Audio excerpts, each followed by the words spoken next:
क्या bitcoin $1 lakh cross करेगा या फिर आएगा एक बड़ा क्रैश? नमस्कार दोस्तों, आज की इस डेटा ड्रिवन एक्सप्लेनर में हम इसी सवाल का सच जानेंगे। लेटेस्ट इंस्टीट्यूशनल डेटा आखिर बिटकॉइन के लॉन्ग टर्म फ्यूचर के बारे में क्या इशारा कर रहा है? चलिए डीप डाइव करते हैं। ये शायद आज के टाइम का सबसे बड़ा और जरूरी सवाल है। एक तरफ $1 लाख यानी लगभग 1 करोड़ रुपए के सपने हैं और दूसरी तरफ क्रिप्टो विंटर का डर। इस फियर और ग्रीड के बीच आखिर रियल डेटा क्या बता रहा है? आइए इसे स्टेप बाय स्टेप डिकोड करते हैं। अगर अभी करंट मार्केट स्टेटस देखें तो बिटकॉइन 75 से $80,000 की वॉलेटाइल रेंज में ट्रेड कर रहा है। रिसेंटली इसने 80K का लेवल टच भी किया, लेकिन एक्सपर्ट्स और ऑन चेन डेटा बार बार वार्न कर रहे हैं कि ये रैली शॉर्ट टर्म में काफी रिस्की हो सकती है। इस मार्केट को सही से समझने के लिए हमें शॉर्ट टर्म फियर्स और लॉन्ग टर्म ग्रोथ को बिल्कुल अलग करके देखना होगा। क्योंकि देखिए, शॉर्ट टर्म में भले ही वॉलेटाइलिटी और रिस्क बहुत ज्यादा हो, पर लॉन्ग टर्म पोटेंशियल और इसका स्ट्रक्चर उतना ही स्ट्रांग लग रहा है। Section 1, the bare reality.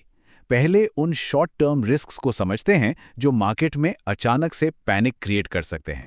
$87,000 data के मुताबिक एक बिटकॉइन प्रोड्यूस करने की एवरेज कॉस्ट अब लगभग इस लेवल पर आ चुकी है। इसका सीधा सा मतलब है कि करंट प्राइस पर बहुत सारे माइनर्स अभी नुकसान में काम कर रहे हैं। जब ऐसा लंबा चलता है तो माइनर्स मजबूरन अपना बिटकॉइन बेचने लगते हैं, जिसे हम कैपिटुलेशन कहते हैं। और सिर्फ यही एक नेगेटिव सिग्नल नहीं है। इन्फ्लेशन अभी भी पूरी तरह कंट्रोल में नहीं है, फेड के इंटरेस्ट रेट्स हाई हैं और ऑफशोर एक्सचेंजेस पर अचानक आने वाले लिक्विडेशंस का खतरा हमेशा रहता है। साथ ही रिटेल अडॉप्शन में भी थोड़ी कमी देखी गई है। इन सभी फैक्टर्स को मिला दें तो प्राइस का अचानक $60,000 से नीचे गिरने का डर बिल्कुल रियल लगने लगता है। Section 2, the bull reality. Short term में खतरे जरूर हैं, पर लॉन्ग टर्म ग्रोथ ड्राइवर्स एक बहुत ही स्ट्रांग बुलिश कहानी बना रहे हैं। आज बड़े इंस्टीट्यूशंस और कॉर्पोरेट्स एग्रेसिवली डिप को बाय कर रहे हैं। वो बिटकॉइन को सच में एक डिजिटल गोल्ड मानकर चल रहे हैं। और हमें याद रखना चाहिए कि सप्लाई फिक्स्ड है, सिर्फ 21 मिलियन।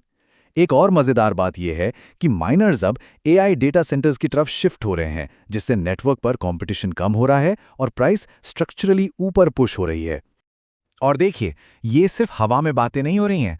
2026 इंस्टीट्यूशनल आउटलुक की रिपोर्ट्स साफ दिखाती हैं कि ट्रेडिशनल फाइनेंस अब क्रिप्टो को बिल्कुल इग्नोर नहीं कर रहा है। बड़े एसेट मैनेजर्स अब इसे एक जरूरी पोर्टफोलियो एलोकेशन के रूप में देखने लगे हैं। $58 बिलियन। सोचिए, ये वो मैसिव अमाउंट है जो directly US spot bitcoin ETFs में इन्वेस्ट हुआ है। इतना बड़ा इनफ्लो क्लियर एविडेंस है कि बड़े खिलाड़ी लंबे समय के लिए मार्केट में उतर चुके हैं और उनका विजन काफी लॉन्ग टर्म है। इसके अलावा रेगुलेटरी फ्रेमवर्क में भी बड़े बदलाव आ रहे हैं, जैसे कि क्लैरिटी एक्ट। अभी तक इंडस्ट्री बिना क्लियर रूल्स के चल रही थी, पर अगर ये कानून पास हो जाता है तो रेगुलेटर्स के बीच बाउंड्रीज बिल्कुल क्लियर हो जाएंगी। इस एक मूव से ट्रेडिशनल मार्केट का ट्रिलियंस ऑफ डॉलर्स का फ्रेश पैसा क्रिप्टो में अनलॉक हो सकता है। Section 3, 2026 price predictions. तो चलिए इन सभी बेरिश और बुलिश पॉइंट्स को मिलाकर देखते हैं कि रियल डेटा नंबर्स में क्या कहता है। डेटा बेसिकली 3 क्लियर सिनेरियोज बता रहा है। पहला, बेयर केस, जहां अगर मैक्रो इकोनॉमी फेल होती है तो प्राइस वापस 40 से $60,000 तक गिर सकती है। बेस केस में नॉर्मल अडॉप्शन के चलते टारगेट 95,000 से 1,20,000 के बीच है। और बुल केस, जिसमें हैवी ईटीएफ इनफ्लोज आते हैं, वहां प्राइस इजीली $1,50,000 को भी पार कर सकती है। अब सवाल है कि इनके चांसेस कितने हैं। एनालिस्ट के मुताबिक बेस केस होने के चांसेस सबसे ज्यादा यानी 50% है। मतलब सबसे लाइकली आउटकम यही है कि मार्केट धीरे धीरे $1,00,000 की तरफ आगे बढ़ेगा। बुल केस की प्रोबेबिलिटी 35% है और सबसे अच्छी बात, बेयर केस सिर्फ 15% पर है। Section 4, investment strategy. इन सारे प्रोबेबिलिटीज और नंबर्स को देखने के बाद हमें एग्जैक्टली क्या करना चाहिए?